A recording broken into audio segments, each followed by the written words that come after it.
बहुत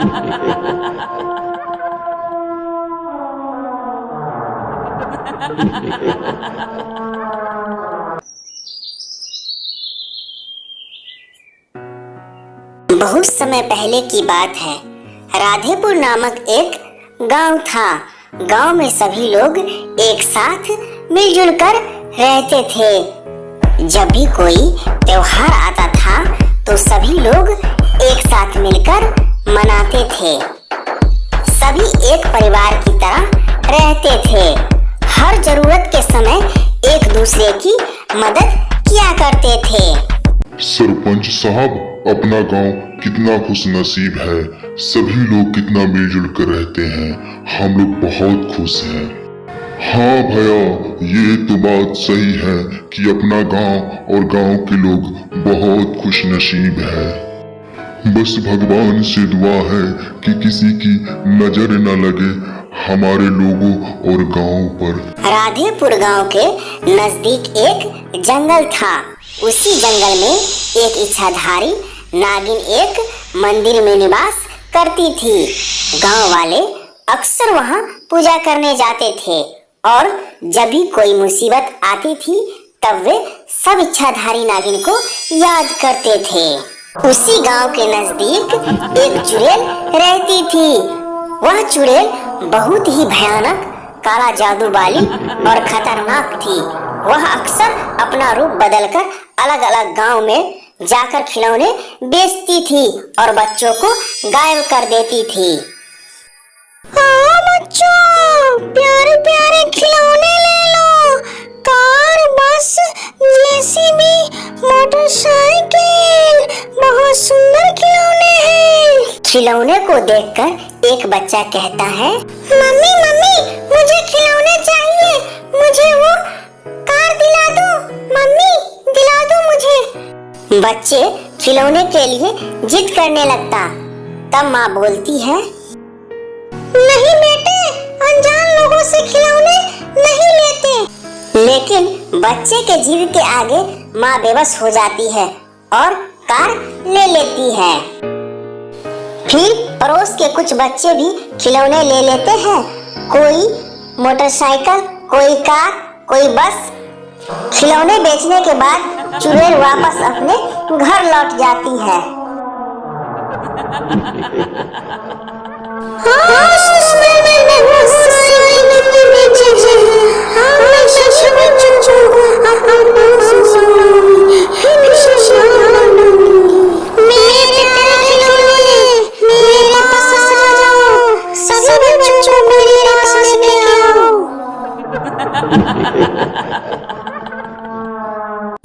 चुड़ैल के ऐसा कहते ही सभी खिलौने जिंदा हो जाते हैं और अपने आप चलने लगते हैं।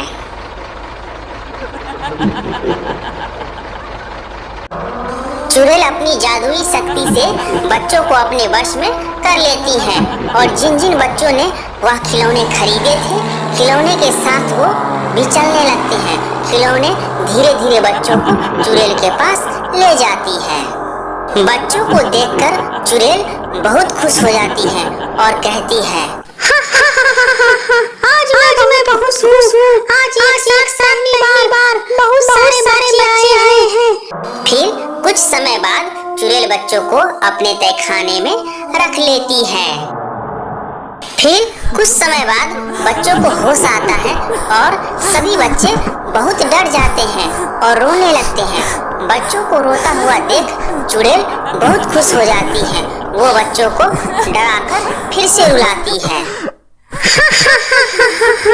तुम लोग में से कोई भी हासिल कर नहीं जा सकती। अब तुम लोग मेरा बंधन हो। अब तुम लोगों को मैं खा जाऊंगी। इधर गांव वाले बहुत परेशान रहते हैं। किसी को कुछ समझ में नहीं आता है कि बच्चे अचानक से कहाँ चले गए। तभी सभी गांव वाले इच्छाधारी नागिन के मंदिर में जाते हैं और बोलते हैं, हे देवी, हमारी मदद करो। हमारे बच्चों का कोई अता पता नहीं है। कृपया हमारी मदद कीजिए। इतना कहने के बाद इच्छाधारी प्रकट होती है और बोलती है, घबराओ मत, मैं आप सबके बच्चों को वापस लाऊंगी। फिर इच्छाधारी अपनी नागमणि से बच्चों का पता लगाती है और गांव वालों से बोलती है, जो औरत गांव में खिलौने बेचने आई थी, उसी ने सभी बच्चों को गायब किया है। वे वास्तव में एक चुड़ैल है। फिर इतने में नागिन उन बच्चों को लाने के लिए चली जाती है।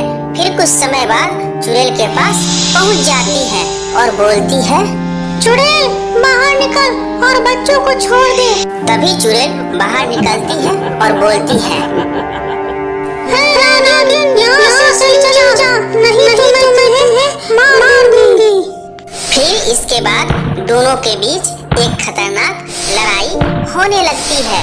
चुड़ैल अपनी काले जादू की शक्ति से नागिन पर हमला कर देती है और नागिन को नीचे गिरा देती है। फिर इसके बाद नागिन बहुत क्रोध में आ जाती है और चुड़ैल को डस लेती है। एक ही बार में चुड़ैल का काम तमाम कर देती है।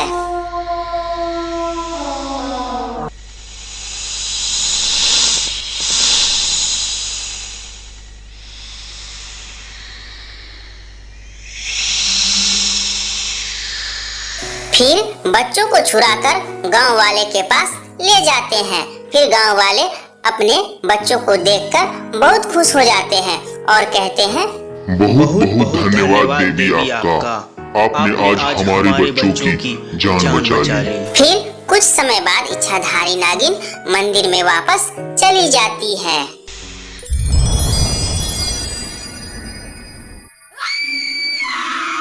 दोस्तों, ये कहानी रूपनगर के नजदीक एक जंगल की है। इस जंगल में एक बहुत ही वीरान और बहुत ही पुराना गुफा है। इसी गुफा में एक बहुत ही भयानक, बहुत ही शक्तिशाली चुड़ैल वास करती है।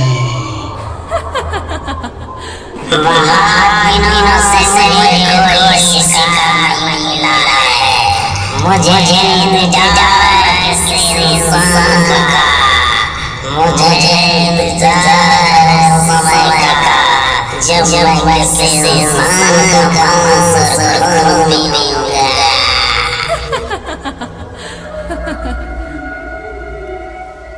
एक दिन एक मुसाफिर उस रास्ते से गुजर रहा था। हे भगवान, ये कैसी आवाज है? ये जंगल बहुत ही घना लग रहा है। आज तो बहुत डर लग रहा है। मेरी मति मारी गई थी जो इस जंगल के रास्ते में गड़ जा रहा हूँ। किसी इंसान की खुशबू लगता है कोई इंसान है। जाकर देखता कौन है। हाथ खाने में मांस और खून से मिलेगा। है शान, तुम मेरा भोजन के लिए तैयार हो जा। तुझे तेरी मौत मेरे पास बुलाया है। हे चुड़ैल, मुझे छोड़ दो, मुझे जाने दो। मैंने तेरा क्या बिगाड़ा है? एक दिन की बात है, कुछ लोग जंगल वाले खंडहर को घूमने आए थे। वे लोग जंगल में घूम घूम कर बहुत सारे इमारत और खंडहर को देखे। उन्हें जंगल में घूमते घूमते काफी रात हो गई। रात होने के कारण जंगल में ही एक गुफा थी।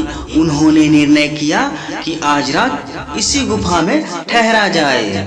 सूरज भाई, आज रात हम तीनों को इसी गुफा में ठहर जाना चाहिए। सुबह होते ही हम लोग यहाँ से निकल जाएंगे। मोहित भाई, तुमने देखा, आज हमने जितने भी खंडहर देखे थे उनमें से एक खंडहर बहुत ही अजीब और डरावना लग रहा था। पता नहीं उस खंडहर में क्या है। हाँ सूरज भाई, तुम सही बोल रहे हो। वो खंडहर थोड़ा अजीब लग रहा था। हमें तो भूत चुड़ैल का उस पे साया लग रहा है। सही कह रहे हो। हम लोगों को रात में गुफा से बाहर नहीं निकलना चाहिए। अब हम लोगों को सोना चाहिए। सुबह होते ही हम लोग इस जंगल से बाहर निकल जाएंगे।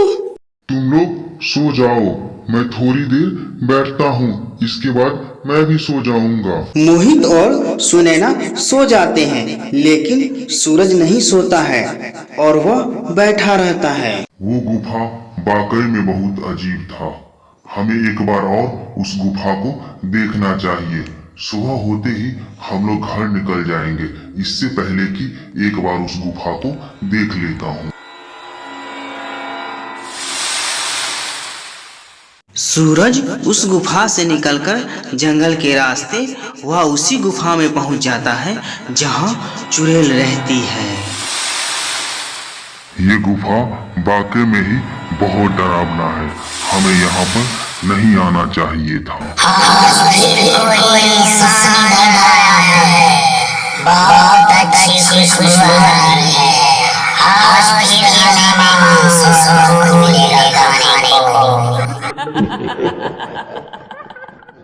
आज तो मेरा शिकार खुद मेरे पास चलकर मेरी गुफा में आया है।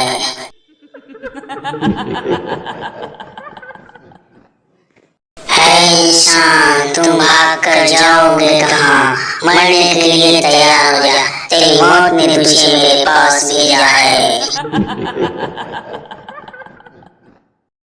सूरज बहुत भागने का कोशिश करता है, लेकिन चुड़ैल उसे मार देती है। सुबह होते ही मोहित और सुनैना सूरज को ढूंढने के लिए पूरा जंगल छान मारा, लेकिन सूरज का कहीं पता नहीं चला। फिर वे दोनों निराश होकर घर लौट रहे थे, तभी उन्हें रास्ते में एक बाबा मिले।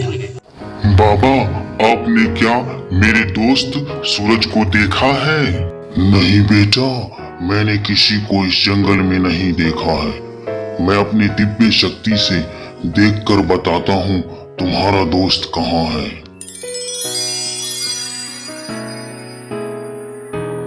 बेटा, बहुत दुख की बात है, तुम्हारे दोस्त सूरज को एक चुड़ैल ने मार डाला है। बाबा, मैं कुछ समझ नहीं पा रहा हूँ, मेरे दोस्त को चुड़ैल ने कैसे मार डाला? देखो बेटा, इस जंगल में एक बहुत ही पुराना गुफा है, उसी गुफा में चुड़ैल रहती है। उस रास्ते और उस गुफा में जो भी जाता है वो मारा जाता है। बाबा, जैसा मेरे दोस्त के साथ हुआ वैसा किसी और के साथ ना हो। बाबा, आप उस भूत को हमेशा हमेशा के लिए खत्म कर दीजिए। हाँ बेटा, तुम सही कह रहे हो। अब वो वक्त आ गया है कि उस भूत को हमेशा हमेशा के लिए समाप्त कर दिया जाए। वे सभी लोग वहां से चल देते हैं। चलते चलते उन्हें रात हो जाती है, तब जाकर वे लोग उस गुफा में पहुंच जाते हैं जहां चुड़ैल रहती है। हे चुड़ैल, बाहर निकाल, आज तुझे जलाकर भस्म कर दूंगा। तुझमें इतनी शक्ति है जो मुझे जला कर देगा। तुम लोग मेरा जन हो, हम मरने के लिए तैयार हो जाओ। हे चुड़ैल, तुझे मेरी शक्ति का जरा भी अंदाजा नहीं है, देख तू मेरी शक्ति। फिर तांत्रिक चुड़ैल पर वार कर देता है। एक ही बार में चुड़ैल जलकर राख हो जाती है। तांत्रिक बाबा अपने रास्ते चले जाते हैं, मोहित और सुनैना अपने अपने घर चले जाते हैं।